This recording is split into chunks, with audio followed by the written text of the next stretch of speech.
The mansion rose like a fortress against the skyline, an endless stretch of marble, glass, and steel. It gleamed under the afternoon sun, every polished surface reflecting not just wealth but power. For most people, such a place existed only in glossy magazines or whispered conversations about the lives of the rich. But for Mariah, this mansion was not a dream. It was her workplace, the place she cleaned, dusted, and polished until her hands ached and her back burned. Mariah had been working there for almost 3 years. Every morning before sunrise, she would take the long bus ride from her small apartment on the edge of town, carrying with her a thermos of coffee and a determination that never wavered. She was a single mother raising her son, Jordan, and everything she did, every floor she scrubbed, every window she polished was for him. The billionaire who owned the mansion was a man named Richard Harrison. To the world, he was the image of success. His name appeared in financial magazines, his company funded charities, and his reputation sparkled as brightly as the chandeliers in his home. But inside the mansion, behind the carefully drawn curtains, there was another side, a colder, quieter side. Harrison wasn't cruel, but he wasn't kind either. He carried himself with the calm authority of someone who had never been questioned, never been doubted. He paid Mariah fairly, gave her predictable hours, and rarely raised his voice. But still, there was a distance between them, a wall that money had built long before she ever walked through the doors. To him, she was just a maid. To her, he was both a paycheck and a reminder of everything she wanted for her son but could not yet give. Jordan was 10 years old, and he carried within him a brightness that lit up even the darkest days. His eyes were wide with curiosity, always searching, always questioning. He loved books, sketches, and stories, anything that allowed him to see beyond the walls of their small apartment. On weekends, when Mariah couldn't find a babysitter, she brought him with her to the mansion. He would sit quietly in the grand library, a space bigger than their entire apartment, surrounded by shelves that climbed toward ceilings painted with intricate designs. To Jordan, the mansion was like stepping into another world. The chandeliers sparkled like stars, the velvet curtains rippled like waves, and the garden stretched out like a painting come to life. But Mariah was careful. She warned him every time they came, "Do not touch anything. Do not wander too far. Do not draw attention." She knew the stakes. One wrong move, one broken vase or misplaced object, and everything she had worked for could come crashing down. Jordan understood, but he was still a child. He carried with him a small, worn notebook, its pages filled with sketches of flowers, birds, and sometimes the grand furniture he admired from afar. He never touched, only drew. The mansion was his canvas, and the notebook was his safe place. Harrison noticed him sometimes. He'd pass through the library and see the boy hunched over his notebook, pencil moving furiously as he captured the curve of a vase or the shimmer of a chandelier. And each time, a thought flickered in his mind. Admiration, perhaps, but more often suspicion. Because in Harrison's world, wealth was not just privilege, it was vulnerability. Everything could be stolen, and everyone was a potential thief. And deep down, Harrison wondered, could Mariah's son be trusted? That question lingered like a shadow. At first, it was nothing more than a passing thought. But with each visit, each time he saw Jordan's eyes linger on something expensive, the suspicion grew. He remembered stories of servants who stole, of children who gave in to temptation, and he convinced himself that curiosity was just the first step toward betrayal. For Mariah, the days carried on as usual. She cleaned, she cooked, she polished. She tried to ignore the quiet looks from Harrison when Jordan was near. But mothers know, and she could feel the shift, the unspoken doubt. Still, she said nothing. She needed the job. More than that, she needed her son to see dignity in hard work, even when the world refused to see it. One evening, the mansion was quieter than usual. The staff had left early, leaving only Mariah and Jordan to finish the final chores. The light from the chandeliers was soft, the air heavy with the scent of polished wood and lemon cleaner. Harrison sat alone in his study, a heavy leather chair beneath him, a glass of brandy at his side. But inside his mind, a plan was forming. He wanted to know, to test, to see with his own eyes if the boy's innocence was real or if temptation would reveal something darker. So he decided to stage a test, a silent trial. He placed his most valuable watch, a jewel-encrusted heirloom, on the desk where it caught the light. Then he leaned back, closed his eyes, and pretended to sleep. His breathing slowed, his chest rising and falling in the rhythm of slumber. But beneath his closed eyelids, every sense was alert. Meanwhile, Mariah moved through the halls, humming softly to herself as she folded linens. Jordan, left to his own imagination, wandered past the half-open door of the study. The golden watch sparkled in the lamplight, catching his eye. He hesitated, drawn by the shimmer, and took a step inside. And there, in the quiet of the study, the stage was set. A billionaire feigning sleep, a child standing before temptation, a mother unaware of the trap about to be sprung. The mansion, for all its grandeur, had become something else entirely. A stage for prejudice, a silent battlefield where innocence itself was on trial. And neither Mariah nor her son had any idea that the night ahead would change their lives forever. The soft creak of the study door seemed to echo louder than it should have. Jordan stepped into the room, his eyes wide, his small frame swallowed by the towering shelves and heavy curtains. The air smelled of old leather, cigars, and something else, something unwelcoming. His gaze fell instantly on the watch. It glittered in the light like treasure waiting to be claimed.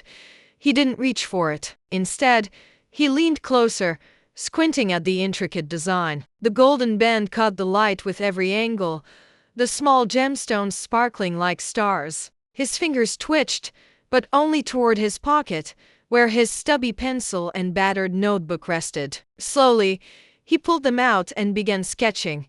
His strokes were light, careful, reverent. He traced the outline of the watch on paper, his tongue poking from the corner of his mouth in concentration. To him, it wasn't wealth, it was art. Something beautiful to admire, something he wished he could capture forever. From the chair behind him, Harrison listened. His eyes remained closed, but his mind was racing. The quiet shuffle of the boy's shoes, the faint scratch of pencil on paper, it sounded to him like hesitation, like temptation gnawing at the edges of innocence. And then, just as Jordan leaned back to observe his drawing, Mariah's voice carried down the hallway. "Jordan, come here, baby." The boy startled, his heart skipping. He clutched his notebook, nearly dropping it in his rush, and hurried out of the study. The watch lay untouched on the desk, but to Harrison, the boy's quickened steps sounded guilty. Suspicion had been planted, and once suspicion takes root in a prejudiced heart, it grows fast. The next morning, Harrison checked the watch again, running his fingers along its smooth surface. Safe, untouched. Yet his mind returned to the image of Jordan's wide eyes, his trembling steps as he hurried away. To him, the boy hadn't simply admired, it had been temptation resisted at the last possible second. And temptation, in Harrison's view, was the same as guilt. When Mariah arrived to begin her work, Harrison lingered nearby, asking questions he'd never asked before. "How is your son adjusting to school?" His tone was flat, polite, but his eyes searched hers for cracks. "Has he ever mentioned wanting nicer things? Things he couldn't have?" Mariah, caught off guard, smiled softly. She spoke of Jordan's love for art, his dream of one day becoming an illustrator. "He draws everything," she said proudly. "It's how he sees the world." Harrison nodded, but his expression tightened. Drawings. He remembered the faint scratching sound. He imagined Jordan copying the watch so he could one day claim it. In his mind, admiration had twisted into coveting. Whispers began soon after. Harrison never made outright accusations, but words spoken by a man of his stature carry weight. A small comment here, a passing remark there. Before long, the other staff began to see Jordan differently. "He lingers too much," one muttered. As he passed through the hall, "Curious hands," another said. "A child in a place like this. It's only a matter of time." Mariah felt the shift immediately. She had always been invisible in the mansion, now she was noticed, but only for the wrong reasons. When she walked into a room, conversations died down. When Jordan sat quietly with his notebook, people's eyes lingered, suspicious and cold. Still, she said nothing. She could not risk confrontation. She reminded Jordan constantly, stay close. Don't touch anything. Keep your head down. He obeyed, but the joy he once carried into the mansion began to fade. His sketches grew sharper, his eyes dimmer. The mansion that once felt like a castle now felt like a cage. Weeks passed, and Harrison's suspicion deepened. He convinced himself he needed proof not just for his own peace of mind, but to expose what he believed to be inevitable. He decided the first test hadn't been enough. He would try again, this time with an audience. It was a Sunday afternoon when he put his plan into action. The sun streamed through the tall windows, casting long shadows across the polished floor. The staff had gathered in the study for instructions, and Mariah stood among them, Jordan at her side. On the desk sat the same jewel-encrusted watch, glinting in the light. Harrison's gaze moved deliberately to the boy. He cleared his throat, his voice calm but carrying authority. An heirloom has gone missing, he said, letting the words hang in the air. Gasps and murmurs rippled through the room. It was here on this desk, and now it's gone. Mariah froze. Her heart hammered against her ribs. She had been in the dining room all morning. Nothing was missing, she knew it. But the way Harrison's eyes burned into her son made her stomach twist. With fear, Jordan looked up, startled, his small face paling. I didn't, he tried to whisper, but his words were swallowed by the rising tide of murmurs. Harrison's expression hardened. He demanded that Jordan empty his pockets. The boy's small hands trembled as he pulled out only his pencil and his notebook. Papers slipped from the worn cover, scattering sketches across the polished floor. Among them lay the drawing of the watch, delicate, precise, the careful work of a child who saw beauty where others saw only possession. The room fell silent. Mariah bent quickly to gather the pages, her fingers shaking. She clutched them to her chest, shielding them from the stares. But Harrison stepped forward, lifting one of the drawings from her hands. He held it high, his voice cutting through the silence. Why else would he draw it, if not to covet it? The staff shifted uncomfortably, their whispers turning sharper. See? He was planning it. That explains everything. Children copy what they want.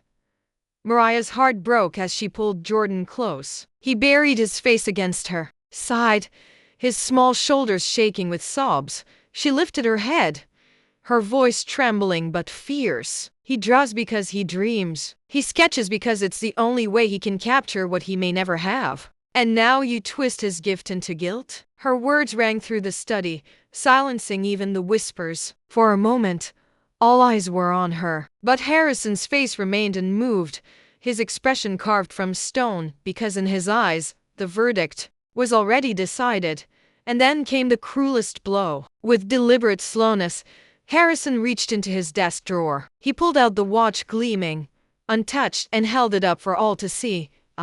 He said smoothly, his voice dripping with false relief. It seems it was misplaced after all, but the damage had been done. The accusation had already poisoned the air. Jordan's tears stained his mother's blouse. The staff still whispered, suspicion still heavy in their eyes. Harrison had staged the test perfectly.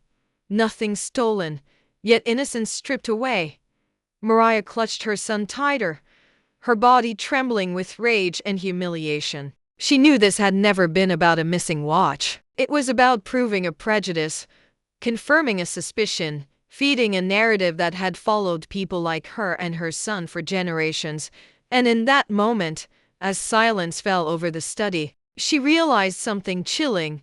Her child would never be seen as innocent in this house. And no matter how honest, how respectful, how careful he was, suspicion would always find him. That day ended with Jordan sobbing quietly in his mother's arms, and Mariah walking out of the mansion with her head held high but her spirit heavy. She had passed every test of hard work, loyalty, and dignity, but her son had been tested in ways no child should ever be. And the test, she knew, was not over, because prejudice doesn't end with an apology. It lingers, it festers, it waits for another chance to remind you that no matter how much you prove yourself, some people will never see you as enough. And this was only the beginning of their battle. The mansion looked smaller in the rear view. mirror as Mariah walked Jordan home that evening. The gravel crunched under her worn shoes, her arm wrapped tightly around her son's shoulders. He leaned against her, silent, his tears long since dried into salt marks on his cheeks. The sky overhead was bruised purple, the last light of the sun sinking low, but to Mariah, it felt darker than midnight. Every step was heavy, every breath was thick with the weight of what had just happened. Inside, she tried to steady her heart. She wanted to tell her son it was over, that the ordeal would fade with time, but she knew better, because what had happened in that study wasn't about a watch. It wasn't about misplaced jewelry or innocent sketches. It was about the poison of suspicion, the way a single look, a single whisper could strip a child of his innocence, and she knew, deep down, that it wouldn't stop there. Jordan sat on the couch that night, clutching his notebook. His small hands trembled as he flipped through the pages, staring at his own drawings. They no longer looked beautiful to him. They looked dangerous. Evidence. Proof that could be twisted against him at any moment.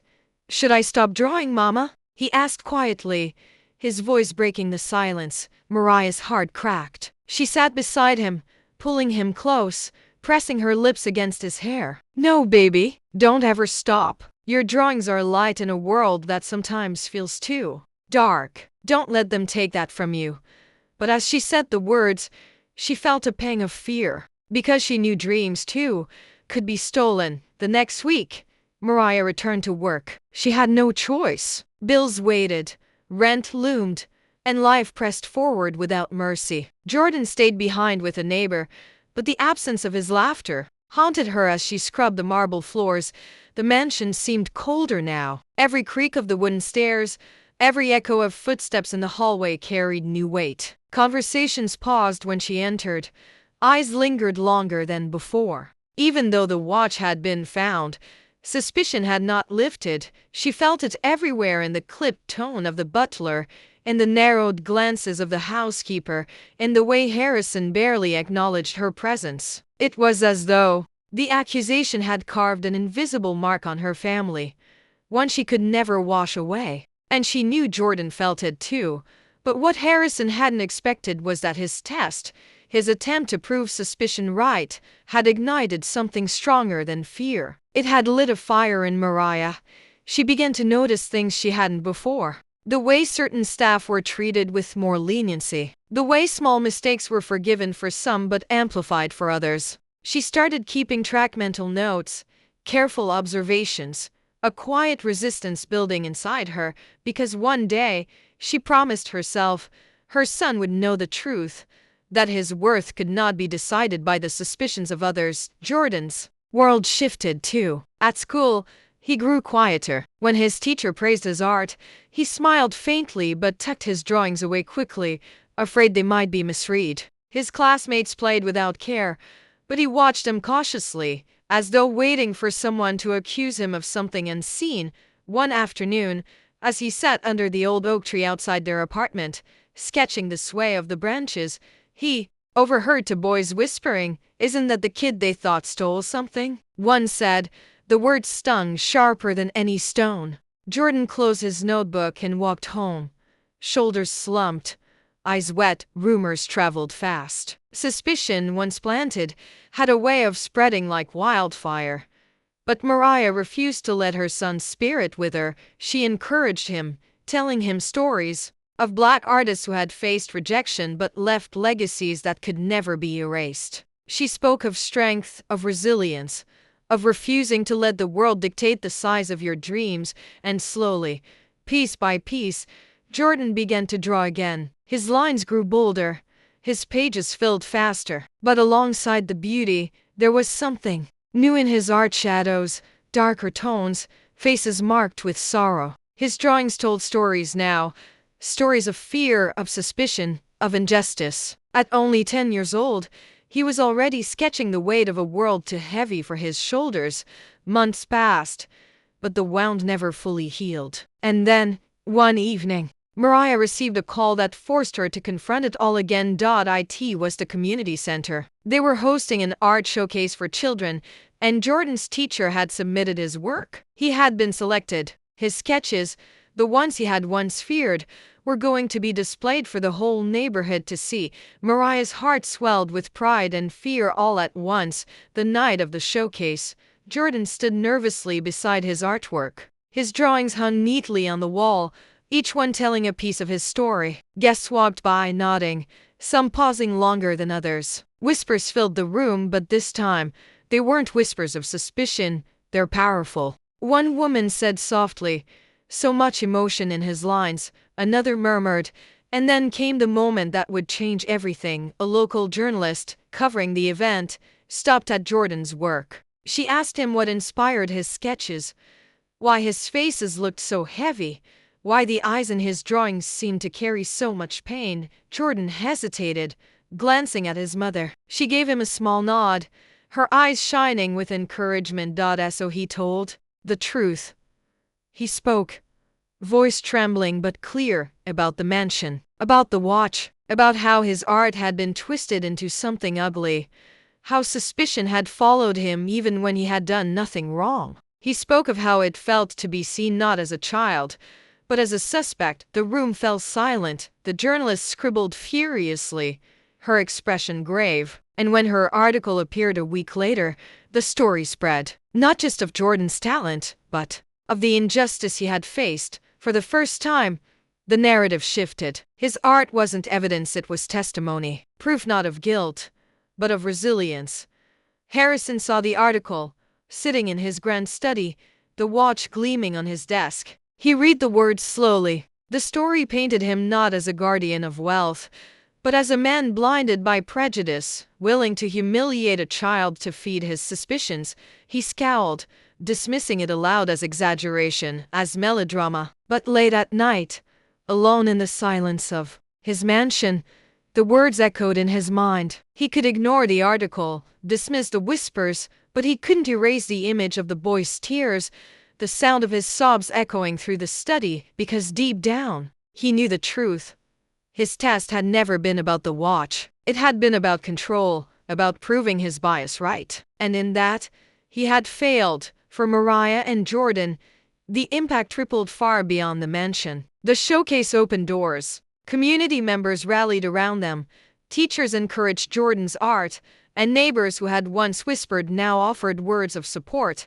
But the scar remained. Jordan still flinched when accused of even the smallest mistake. Mariah still watched him carefully, always guarding, always bracing for the next test the world might throw at him, because racism doesn't disappear with one article, one showcase, one burst of recognition. It lingers, it adapts, it waits for another moment to strike.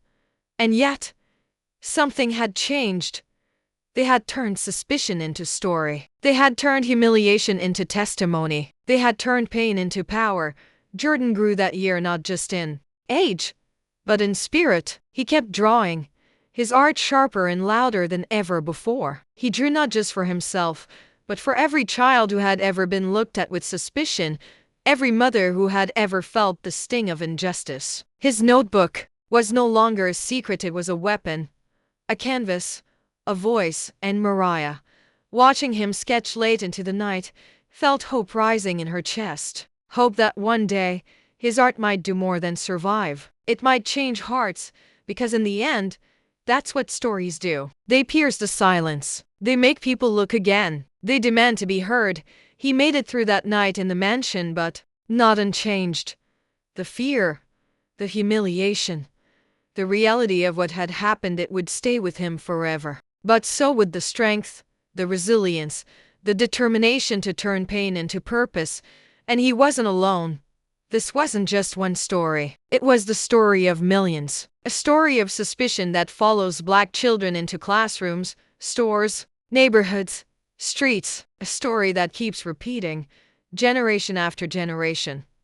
The question is, how many more times must it repeat before the world finally listens?